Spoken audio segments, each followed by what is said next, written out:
Ciao a tutti, sono Ernestina dalla Corte Lucio e benvenuti a una nuova puntata di Ernestina dalla fine del mondo, eccellenze dolomitiche. In questa occasione ci accompagnerà un ospite speciale con cui parleremo di cultura, storia ed eventi.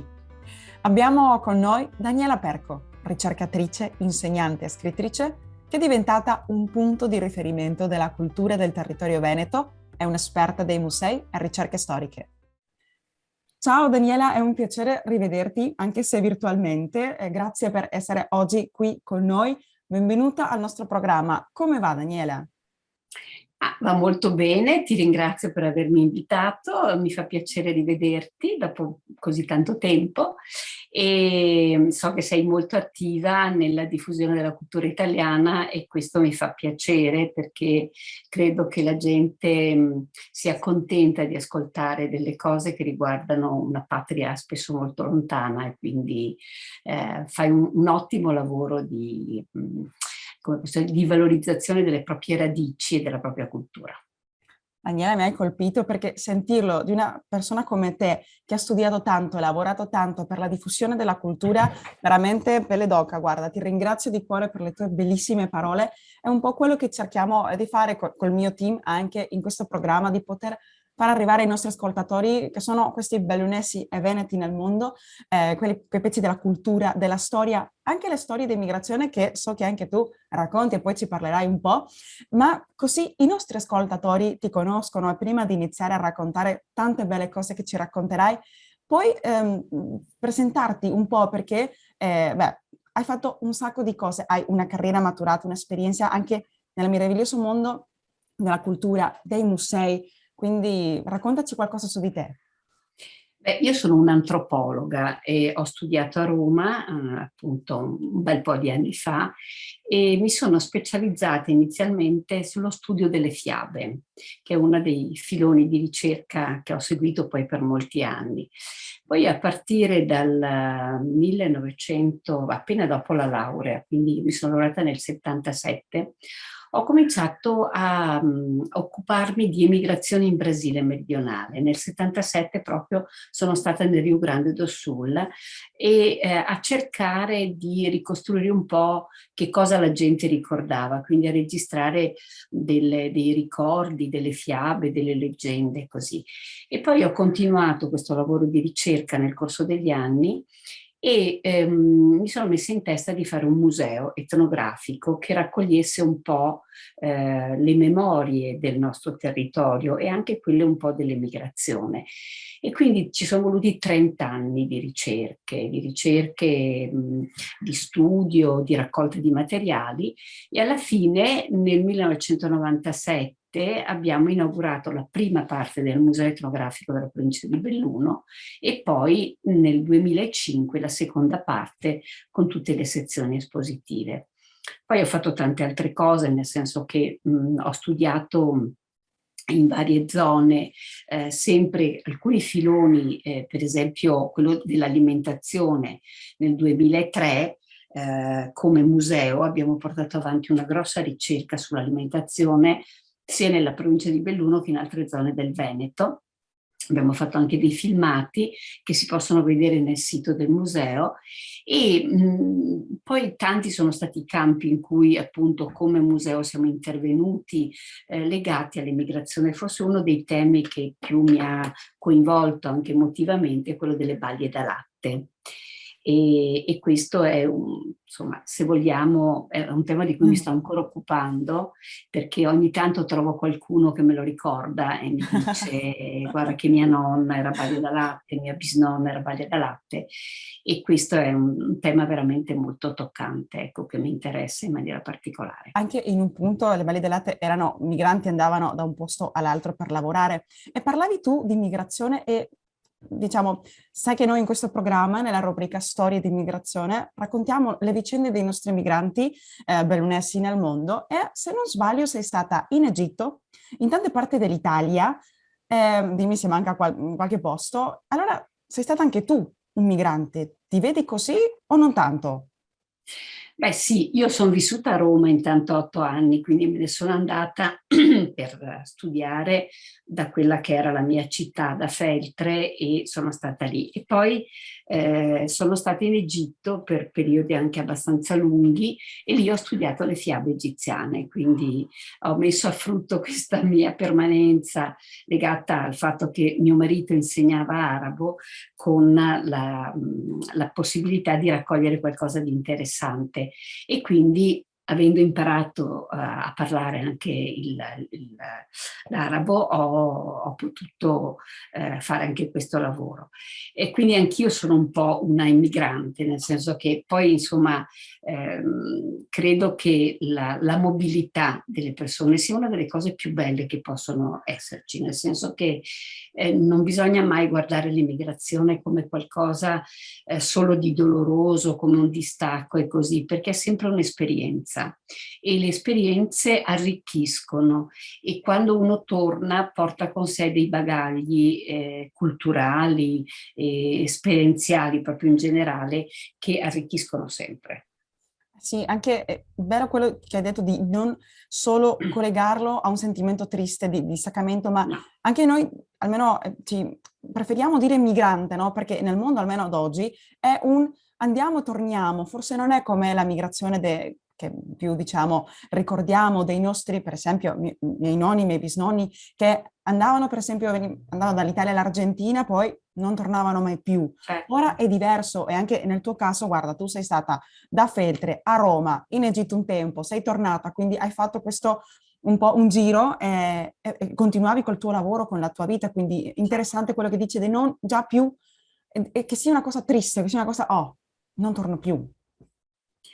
No, infatti guarda, poi la provincia di Belluno in maniera particolare, come sai bene, ma tutto il Veneto, soprattutto sia il Veneto di montagna che il Veneto di pianura, ha dato un grosso apporto all'emigrazione. E nelle montagne erano soprattutto emigrazioni stagionali, e quindi c'erano i gelatieri, che ci sono ancora, che fanno ancora questo lavoro, no? Di andare e venire dalla Germania, dall'Olanda, eccetera. Però c'erano tante altre categorie, c'erano i seggiolai, i venditori ambulanti, i cromer, gli spazzacamini, i pastori, ed era proprio come dire una sorta di... C'erano quelli che andavano a costruire le ferrovie fino al Caucaso, quindi diciamo che è la mobilità era una sorta di stile di vita, e come ti dicevo prima, chi partiva tornava e portava con sé delle esperienze, anche se non era mai semplice la partenza, non lo è mai per nessuno una partenza semplice, però è un arricchimento, quindi voglio dire, poi sai, io ho studiato le Valli d'Alate e devo dire che lì la partenza era drammatica, perché significava lasciare un bambino di pochi mesi per allattare i figli dell'aristocrazia italiana, e per una mamma lasciare un bambino piccolo non è mai una scelta facile, infatti non era una sua decisione, di solito erano gli uomini che decidevano, erano i mariti o i suoceri, non era mai la donna che autonomamente pensava di andare a fare la baglia da latte. Quindi c'è emigrazione ed emigrazione, e qui le femminili sono state emigrazioni più difficili, Certamente, indubbiamente. ricordiamo ai nostri ascoltatori che le balie dell'alatte erano, come hai detto benissimo, queste donne che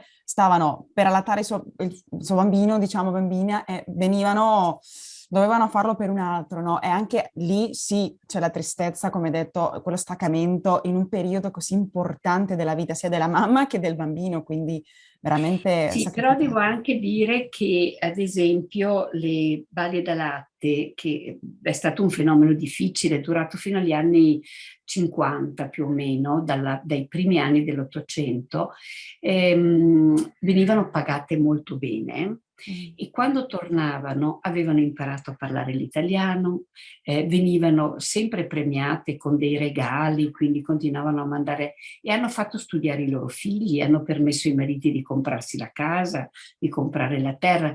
Quindi è un'emigrazione che ha aperto anche molti orizzonti positivi, pur essendo appunto carica anche di aspetti difficili come quello psicologico, no? Perché indubbiamente quando la donna tornava, di solito dopo un anno, talvolta i figli non la riconoscevano, quindi faceva fatica a reinserirsi nella famiglia.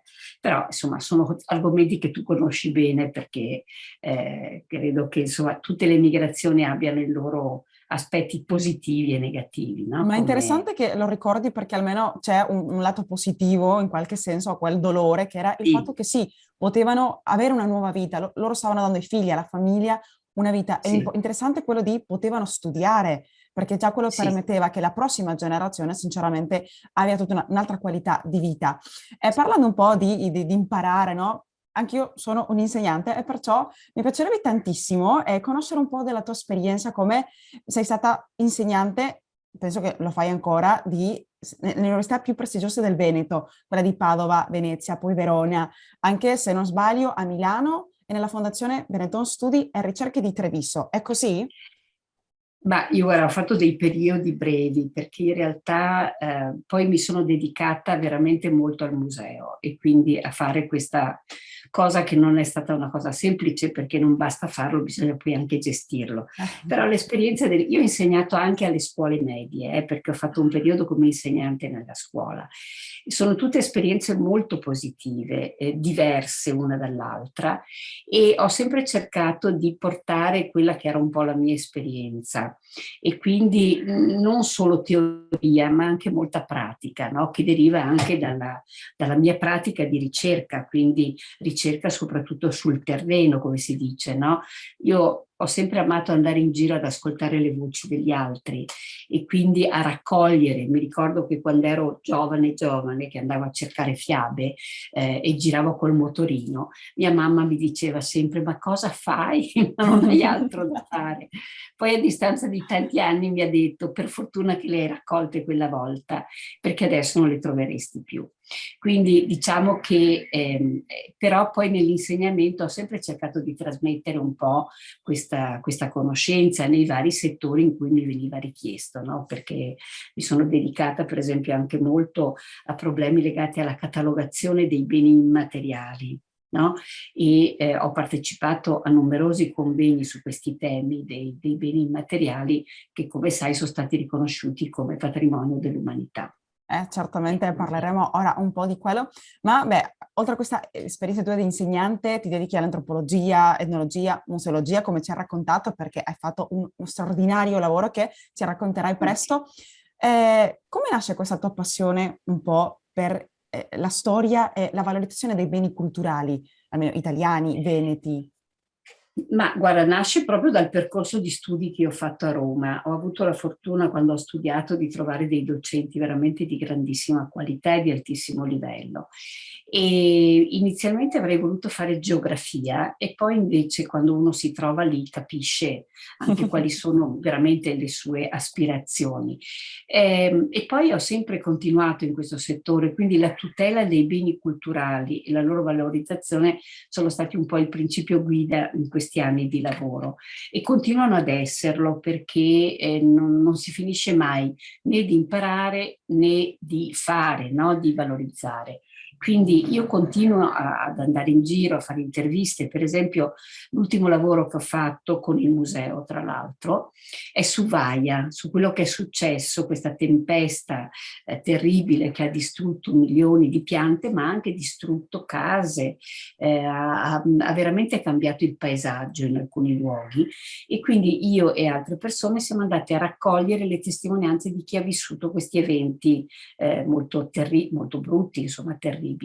Quindi voglio dire, valorizzare, studiare, catalogare anche, perché per esempio una grossa esperienza che ho fatto è stata quella, che è legata molto al museo, di studiare la cultura materiale, gli oggetti, di cosa sono fatti, quali sono le tecniche, per gli oggetti tradizionali ovviamente, e lì è un mondo che si apre, no? Il sapere degli artigiani che lavorano con le mani e che conoscono bene la materia, no? I fabbri, Caspita. abbiamo fatto un grosso lavoro per esempio sui fabbri, ma anche i falegnami, tutti quelli che in qualche modo hanno questa grande abilità manuale che significa però anche grande pensiero, grande, non è solo le mani, è la testa che Esatto. lavora, no? Insieme alle mani. Qualcuno deve dire alle mani cosa fare, no? E quello è molto Esatto. interessante. E parlando di questo straordinario museo che ho avuto l'opportunità di conoscere tanti anni fa con la mia famiglia, la mamma Patrizia, fratello Ignazio che tu conosci, anche mia zia Rita che ci ha portato, ti avevamo incontrato lì, è stata una giornata ma straordinaria, bellissima, abbiamo potuto vedere dal vivo quella ricchezza che c'è in quel museo, il museo etnografico di Saravela che è Accessio Maggiore, se non sbaglio il nome certamente. Tu hai curato tutta la progettazione, l'allestimento e come hai detto prima, non è solo pensarlo, ma anche poi farlo, gestirlo, che immagino che è un altro lavoro importante. Cosa rappresenta per te quel museo? Raccontaci un po' del Museo di Saravella per te. Allora, guarda, il Museo di Saravella perché io ho avuto la fortuna, come ti dicevo prima, a Roma, di studiare con un grande maestro che si chiamava Alberto Mario Cirese ed era un museologo, era un antropologo che ha scritto dei libri fondamentali sulla museologia etnografica. Quindi io sono partita con questa idea di fare qualcosa. Ci sono voluti tanti anni di lavoro e ritenevo che un museo come quello che è provinciale, potesse essere un luogo di aggregazione, un luogo di rappresentazione di un'identità territoriale, che è un'identità molto varia, nel senso che c'è una differenza notevole tra chi abita nella zona dolomitica e chi abita nella Val Belluna. Ci sono molte analogie, ma anche molte differenze. E quindi mi interessava che ci fosse un luogo in cui si studiasse, ma anche in cui si facesse molta didattica. Una delle caratteristiche del museo è quella di offrire tantissimi laboratori didattici, quindi ci sono delle giovani antropologhe che fanno questo lavoro e lo fanno con passione e riescono a trasmettere dei valori della tradizione e la tradizione continua a vivere. Se tu pensi che noi parliamo ancora dialetto, il dialetto resiste perché? Perché cambia nel corso del tempo. Le tradizioni alimentari, per esempio, ci sono ancora, sono cambiate, sono mutate, ma continuano ad esserci. Noi continuiamo a mangiare la polenta con lo schizz o altri cibi tradizionali, no? Quindi il museo doveva ed è un luogo di aggregazione importante, un luogo di studio, un luogo di conservazione delle memorie, perché non è solo una raccolta di oggetti, è anche, ad esempio, la presenza di una biblioteca importante e di un archivio sonoro e fotografico.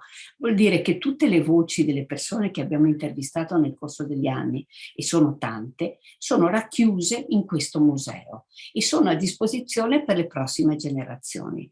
E questo è importante perché anche la voce, le testimonianze sono dei beni culturali e vanno protetti. Quindi io ricordo veramente, per dire, abbiamo 83 interviste a ex Baglie da Latte, abbiamo intervistato i seggiolai, abbiamo intervistato i fabbri, abbiamo intervistato gente che ha avuto esperienze di guerra.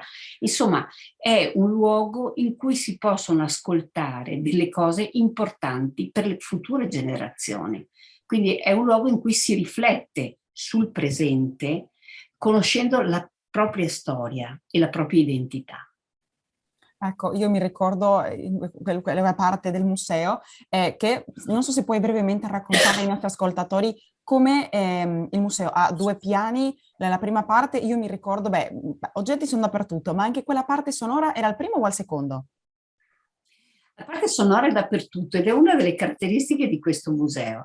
Il museo è fatto di oggetti, ma molto selezionati, perché la maggior parte degli oggetti sono in deposito, sono nel deposito che contiene più di 10.000 oggetti. Quindi è stata una scelta difficile quella di esporne pochi. Ci sono molte immagini, sia d'epoca che attuali, e poi ci sono i suoni, ci sono le voci di chi racconta. Per esempio, ci sono testimonianze sull'alimentazione, ci sono testimonianze sul Brasile. Nella sala del Brasile si ascoltano i canti che abbiamo registrato lì. Nella sala delle Baglie da Latte si ascoltano degli spezzoni dei racconti che loro... C'è una parte sulle fiabe e le leggende, una parte sui canti, quindi questa dimensione sonora c'è un po' dappertutto nel museo. Una di quelle che piacciono di più, devo dire, è nella stanza dedicata al rapporto tra donne e galline, che è una cosa che io ho voluto molto, un po' perché amo le galline e un po' perché le galline erano una fonte importantissima, una risorsa importantissima da un punto di vista economico, perché fornendo le uova davano la possibilità di scambiare, quindi di innestare un'economia, una piccola economia che però garantiva la sopravvivenza. E in quella stanza abbiamo 12 modi diversi per chiamare le galline. Wow! Sono uno diverso dall'altro proprio, quindi è una cosa molto interessante, ecco anche quella. Quindi questa Sì. dimensione sonora è proprio una delle caratteristiche più importanti. L'altra cosa di cui vado orgogliosa, devo dire, è il Giardino delle Rose, che in questo momento è in piena fioritura. È una cosa meravigliosa. Ci devi mandare Ci una sono foto perché 300, sì, te è la un devo sogno. mandare. Guarda, ci sono più di 320-330 piante di rose e anche lì non è un giardino qualunque, sono tutte rose che noi abbiamo trovato andando in giro a intervistare le persone.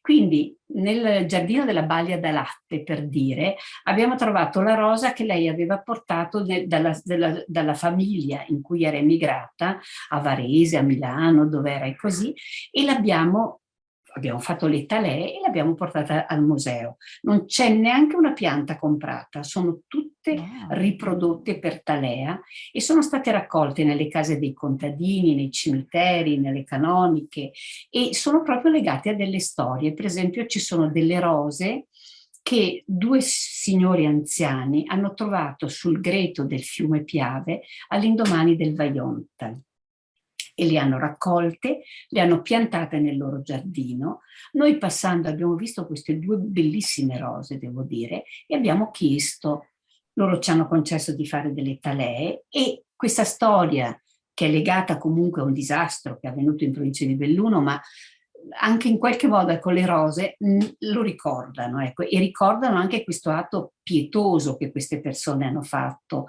raccogliendo due rose dal fango del fiume.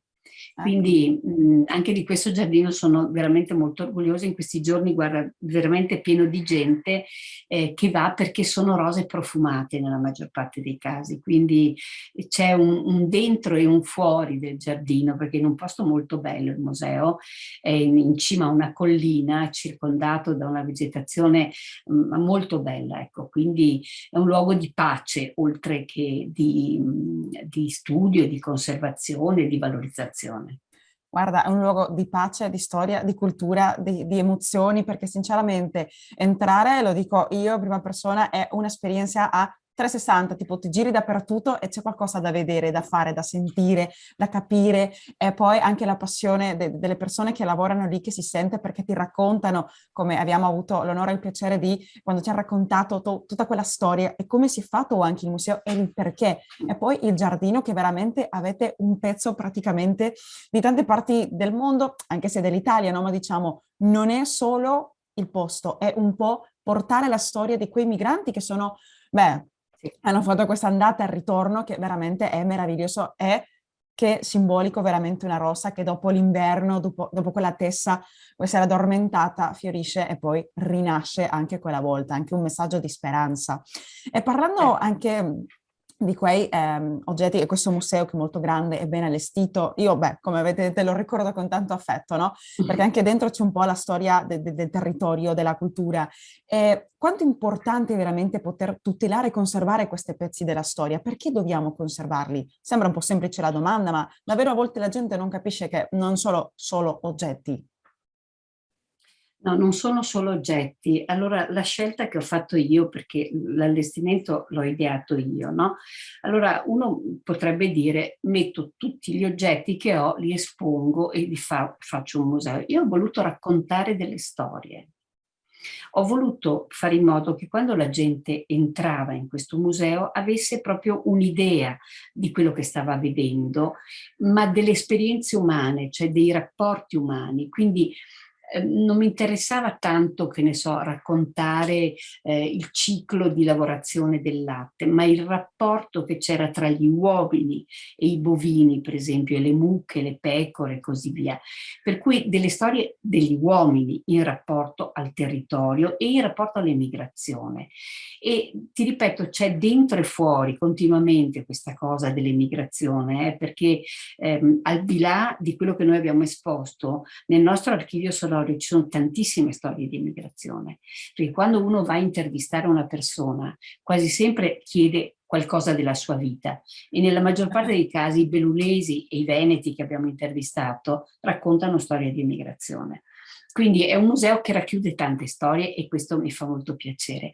Però ti ripeto, quello che è importante è conservarle per le future generazioni, perché io ogni tanto, come posso dire, mi dispiace di non aver fatto di più di quello che ho fatto, nel senso che mi rendo conto che c'erano tanti altri settori da esplorare, ma non ci siamo arrivati, no? Spero che in futuro ci sia qualcuno che lo faccia, però io sono vissuta in un momento storico in cui c'erano ancora delle persone in grado di raccontare delle esperienze molto forti legate alla guerra, legate appunto a tutti questi fenomeni migratori e che sapevano ancora raccontare fiabe, cantare canti tradizionali, quindi sono vissuta in un momento di passaggio, no? E ho raccolto tutto quello che riuscivo a raccogliere.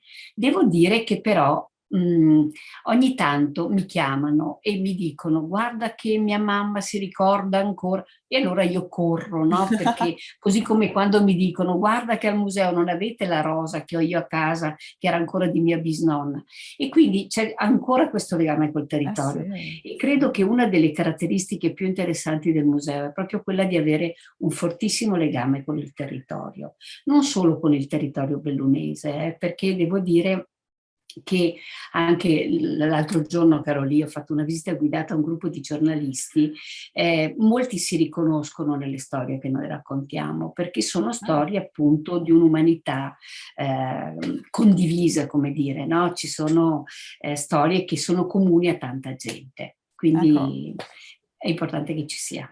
e complimenti ancora perché hai fatto un ottimo lavoro a conservare quello che poi va via, se non, non si Sì. racconta, non si conserva, anche perché non è solo raccontarlo tipo una domenica a casa, è anche poter in un modo professionale, no, poter conservarlo, quindi è quello il bello e l'importante. E, hai menzionato alcune volte quello di cose immateriali, no? Ci sono beni culturali immateriali che dobbiamo tutelare e quali sono, per esempio, importanti per te? Ma guarda, ti dicevo prima, il bene immateriale per eccellenza è il dialetto. E il dialetto è importantissimo, tu sai bene che c'è stato un periodo anche in Italia, come è successo in altri paesi, per esempio ricordo in Brasile, parlavano l'italiano, a un certo punto è arrivato Getúlio Vargas e ha impedito di parlare, ma hanno continuato a parlarlo, no? E, da noi c'è stato un momento in cui a scuola si diceva assolutamente non devi parlare il dialetto e i genitori dicevano non devi parlare dialetto, devi parlare italiano. E quindi si è un po' persa questa tradizione del dialetto, ma devo dire che il Veneto in particolare è una delle regioni italiane in cui si parla più dialetto. E il dialetto è una tradizione, nel senso che porta con sé delle sfumature, no? Ci sono dei termini che tu non riesci mai a tradurre in italiano, per esempio freschin, l'odor da freschin, che è una Eh, cosa quasi intraducibile, no? Come... Dacci una mano, E cosa poi sarebbe? Come possiamo tradurre? guarda, quando per esempio tu mangi un uovo o mangi del pesce, resta sul piatto, anche se tu lo lavi, resta un odore un po' particolare, che da noi si chiama freschin. Ecco, non è facile e non è facile da tradurre in italiano. E l'altra cosa importante, per esempio, che è sempre legata alla lingua, e quindi tante espressioni proverbiali, no? Che continuano ad esserci anche nella quotidianità. Io per esempio anche i miei nipotini per dire quando guardano la montagna qui vicino dicono la montagna qui vicino a me è il Tomatico, il Monte Tomatico. Se il Bello. Tomatico ha il cappello, il tempo è bello, no? Quindi il tempo è bello. Se il Tomatico ha la cintura, pioggia sicura. Ci sono delle cose che continuano ad essere, come dire, tramandate così. E l'altra cosa che sta sparendo e sulla quale però abbiamo fatto anche delle ricerche è la toponomastica, cioè i nomi dei luoghi, che sono dei nomi dialettali, nel senso che un po' sono registrati nelle carte, nelle mappe, ma pochi. Ci sono dei piccoli luoghi che avevano il loro nome e che rimandano anche a delle attività interessanti, oppure a delle leggende. C'è il Bus del Diaol, il Crêpe delle Anguane, il Troi del Mazzarol, che rimandano appunto a questo immaginario fantastico, oppure ricordano una tipologia di vegetazione, no? La Resei era un luogo in cui c'erano dei larici, Aune è un luogo in cui c'erano gli ontani, gli oner. Quindi questi nomi sono estremamente importanti perché sono una stratificazione storica di quello che è stato il territorio e vanno raccolti, preservati e studiati, no? In qualche modo. Quindi questa immaterialità c'è ancora chi racconta, purtroppo non più le fiabe che io ho raccolto io, perché sono molto pochi quelli che raccontano fiabe di tradizione orale, però per esempio c'è molta gente che canta ancora e canta canti tradizionali, quindi insomma io ricordo insomma la mia esperienza più forte è stata proprio in Brasile meridionale e ricordo che cantavo insieme a loro le stesse canzoni, quindi Wow. il fatto di condividere un patrimonio che è rimasto qui ed è rimasto altrove è una cosa molto importante, no? Straordinario Quindi, vedere come una canzone che si cantava tra le Dolomiti si canta uguale sì. praticamente in un posto nel mezzo del Brasile, col verde, con tutto quel fascino amazzonico. È davvero, beh, incredibile, no? Sinceramente. Incredibile, davvero, sì, sì. Ecco, e poi invece, forse tu mi avevi chiesto all'inizio, in questi ultimi tempi ho cercato di occuparmi anche di altre cose e una di queste è stata la storia del manicomio di Feltre. Cari amici, vi aspetto la prossima settimana per continuare a scoprire insieme il lavoro della bravissima Daniela Perco. Anche se volete rivedere tutte le nostre puntate, potete cercarmi nelle reti sociali dell'associazione Bellunessi nel Mondo e anche sui miei social di Facebook e Instagram con il mio nome Ernestina Dalla Corteluccio o anche sul mio canale YouTube Migranti TV. Vi aspetto. Intanto vi saluto da qui, dalla fine del mondo. Arrivederci amici e come dice il nostro motto, vicini e lontani, mai soli. Ringraziamo Ignazio Dalla Corteluccio per la musica e il montaggio e Patrizia Lucio alla regia.